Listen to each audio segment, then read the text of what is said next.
প্রথমে এলসিএম মেথডে করি, তারপর অন্য পদ্ধতিতে করব। এ করছে কত দিনে? 14।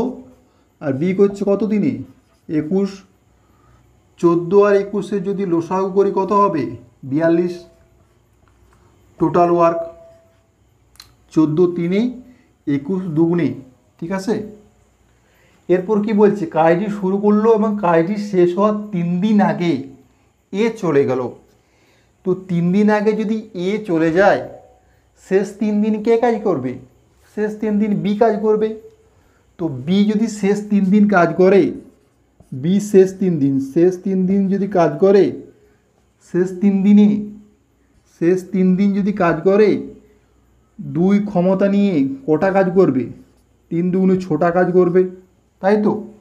তাহলে বি শেষ 3 দিনে 6টা কাজ করেছে, আর টোটাল কাজ হচ্ছে 42টা। 42টা থেকে যদি 6টা কাজ শেষ 3 দিনে করে, আগের কাজগুলো কে করবে? এ ও বি দুজনে মিলে করবে। তো 42 থেকে যদি 6 বিয়োগ দিই, কটা কাজ? 36টা। এই 36টা কাজ এ বি দুজনে মিলে করবে।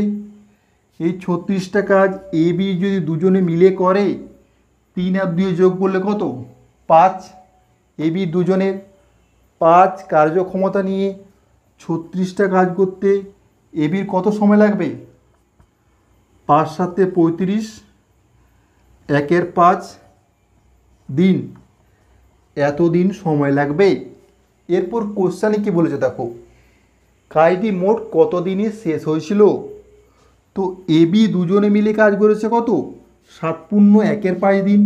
7 পূর্ণ 1/5 দিন, তাই তো? আর শেষ 3 দিন কাজ করেছে কে? শেষ 3 দিন কাজ করেছে বি। তাহলে মোট কত সময় লাগছে? মোট সময় লাগছে 10 পূর্ণ 1/5 দিন। ঠিক আছে, এই 7 পূর্ণ 1/5 মানে কি? আমরা এটাকে এইভাবে ভেঙেও লিখতে পারি, 7 পূর্ণ 1/5 মানে 7 যুক্ত 1/5। ঠিক আছে, তাহলে 7 আর 3 যোগ করলে কত? 10। 10 পূর্ণ 1/5 দিন।